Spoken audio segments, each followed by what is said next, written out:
You're born with it, or is it something that develops over time? Yeah, ever since I was a little kid, I've been able to see the different things in my mind that I didn't quite understand and feel different things about people's that I didn't quite understand. In a simple way, I generally know the underlying emotional intent that an individual has before they take an action. That's why if someone's not authentic to me, I can feel it.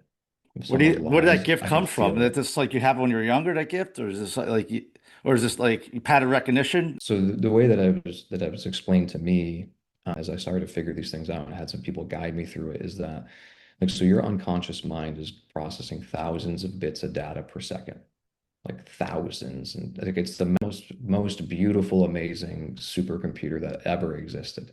It can process things in ways that we can't comprehend. We consciously only have access to a very, very small snippet of that, like 22 bits. My understanding would be that if the average individual is consciously experiencing 22 bits, I'm experiencing exponentially more. As a kid, it was really overwhelming sometimes in certain environments to be able to differentiate those different sensory experiences. I think of going to a haunted house when I was a kid. My mom worked at a facility where they had children with cerebral palsy. And there's a haunted house at a facility with children with cerebral palsy.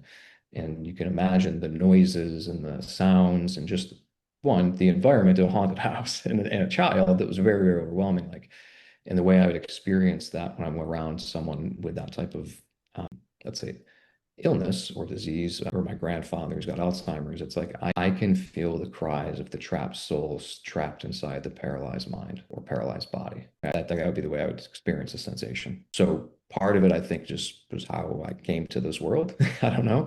Right. The other part of it is growing up in an environment where emotion is not communicated or received. You need to learn how to do that in a different way. So the example I would use is I could tell by the way that my dad closed the car door what's going to happen when he came in the house, you know? In the same way, I can tell by the way that someone moves their eyes what they're thinking. I can tell by the way that you're going to move your hand what you're going to do next.